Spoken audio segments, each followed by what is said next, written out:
Welcome into the PFF NFL Daily. Today discussing Deshaun Watson and all the rumors around the Texans quarterback who is dealing with all sorts of off-field issues. We do want to just discuss what's happening potentially on the field, where Watson's going. So, Sam, the rumors are that he's going to end up in Miami, and other rumors are that it's not just going to Miami, it's that there's a third team involved. We've heard the Washington football team, we've heard the Denver Broncos, all potentially in the mix for Tua leaving the Dolphins. So let's start with Watson, the Dolphins, and what this might mean in Miami if he ends up becoming the new quarterback.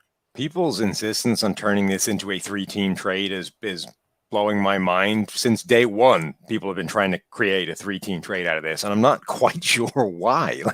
I don't understand why the Tua to the Texans part doesn't make as much sense as going anywhere else. Anyway, Miami, obviously their season has been a disaster so far.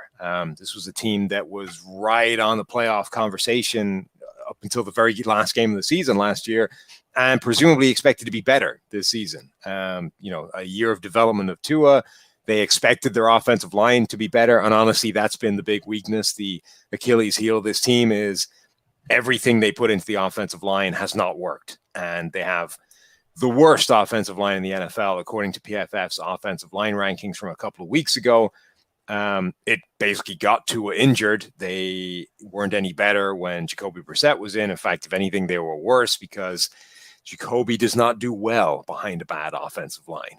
Your boy, your guy, yeah, Jacoby. So look, the whole thing has just been a train wreck. And if you're Miami and you think, well, we like our coaching staff, we like a lot of the talent on this roster, we have kind of given up on our quarterback at this point.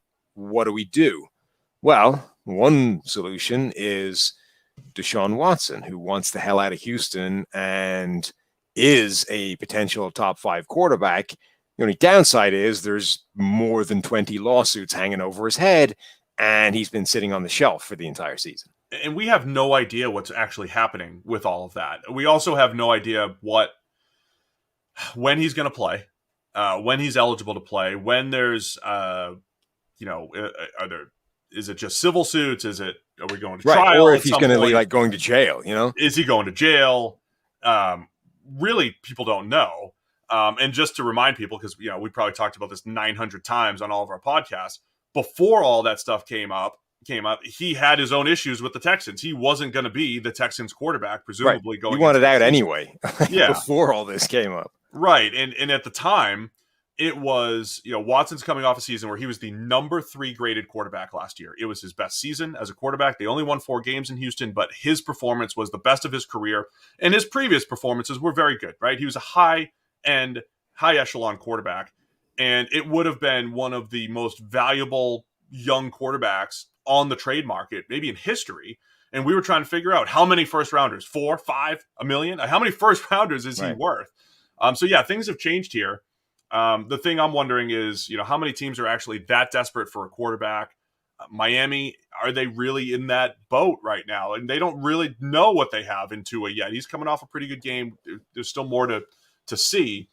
So I'm not sure exactly what to make of this other than people are still attracted to Deshaun Watson, the football player, and what he could bring to the table as a really good young quarterback. And that part makes sense, right? I mean, we were saying before all of the allegations came out that Watson is probably the second biggest and best asset in the NFL after Patrick Mahomes. Yeah. Maybe you can put Josh Allen in that conversation, Lamar, whoever it is. But Watson is right up there as arguably the second most important and valuable asset in the NFL after Mahomes. Now, then all these allegations come out. And look, it's a country where we say innocent until proven guilty.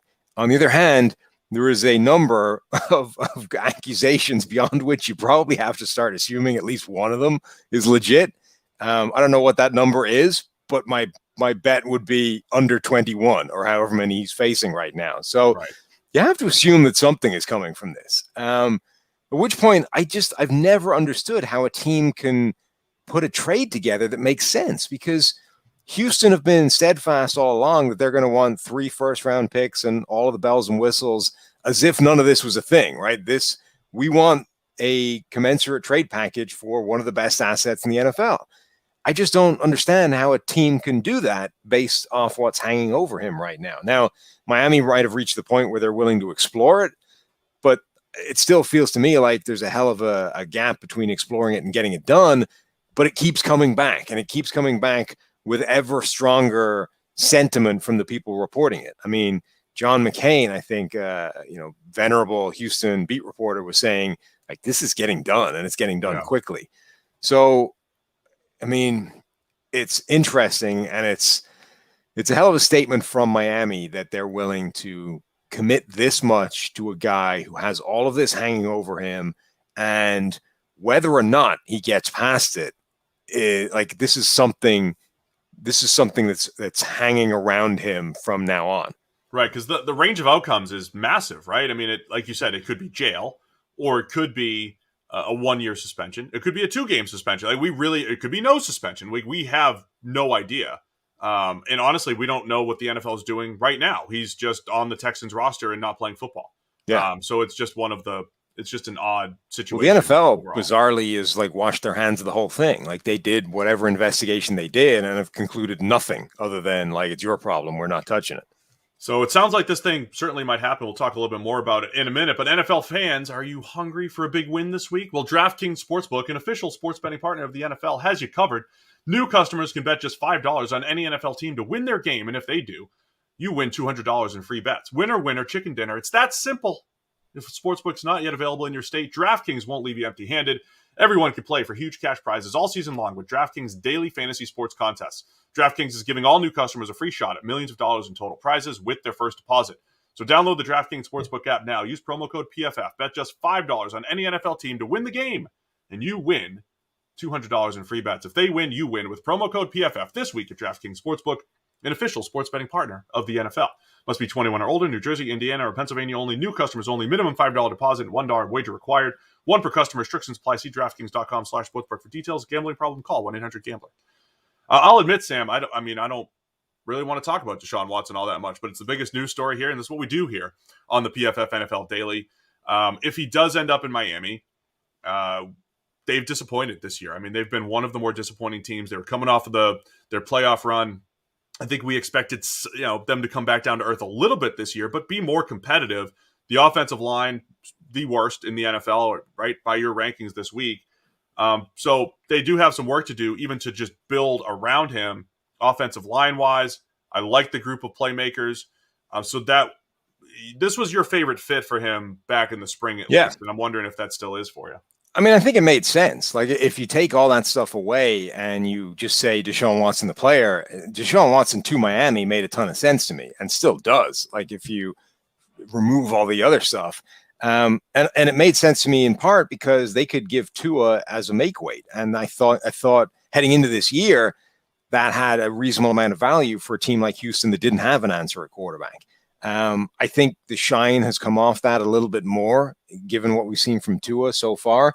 But we haven't seen much from Tua so far. Like, Tua's played in 3 games, and one of them he only lasted 6 dropbacks. Like, we have barely seen Tua this season. Now, what we have seen hasn't exactly looked like a cosmic or a seismic leap forward from a year ago, but we're talking about a guy whose NFL career is 411 dropbacks old, 368 pass attempts. Like, Trevor Lawrence has 200 and something pass attempts so far this season. And, you can't say anything about that yet. Like, we are talking about essentially being willing to write off a top 5 overall pick after half a season's worth of play. And, I mean, it might not be crazy. Like, you look at him right now and you're not exactly blown away by potential. On the other hand, it's a crappy situation. Right. He was badly injured before he came into the NFL and, hasn't actually played that much. So, like, it's a hell of a statement to just be like, no, we're out and we're throwing the farm for somebody else. The rumored teams, the Washington football team and the Denver Broncos, I mean, I think they're going to be rumored in every quarterback situation. If Russ hits the market again next year, if Derek Carr hits the market, whatever it is, I'm just looking ahead. They're going to be in the mix. They're going to be in the draft, in the mix in the draft, right? Denver, a lot of rumors there. I mean, is Tua just a left-handed Teddy Bridgewater? I don't know what they're doing, but I'm not saying that, but Tua's worth the risk just to see, right? Because we still need more information. But I think the reason why he's already on the trading block is you're concerned about his tools and his arm, and he's got 10 big time throws on those 411 dropbacks, 17 turnover worthy plays. It's not a great start to Tua's career. Yeah, I don't understand the draw if you're Denver. I get it if you're Washington and you don't really have any answer at quarterback and you're not going to be in a great position to draft one, and the ones you haven't been doing great for you. I kind of get it for them. I don't see the difference between Tua and a Teddy Bridgewater type who Denver just brought in. Like, that one just doesn't make sense to me. I can sort of get it for Washington, but I think we've reached the point where, if Miami is willing to kick this guy to the curb, I don't know how many other teams are, knocking down the door to bring Tua in. Usually on the PFF NFL Daily, we like to finish with a conclusion. I don't think I have one, except Deshaun Watson might go to the Miami Dolphins. We have no idea when we're going to see him. And by the time you listen to this, who knows? Maybe the trade will have already happened. But there's some movement potentially at quarterback in the NFL. It's a PFF NFL Daily.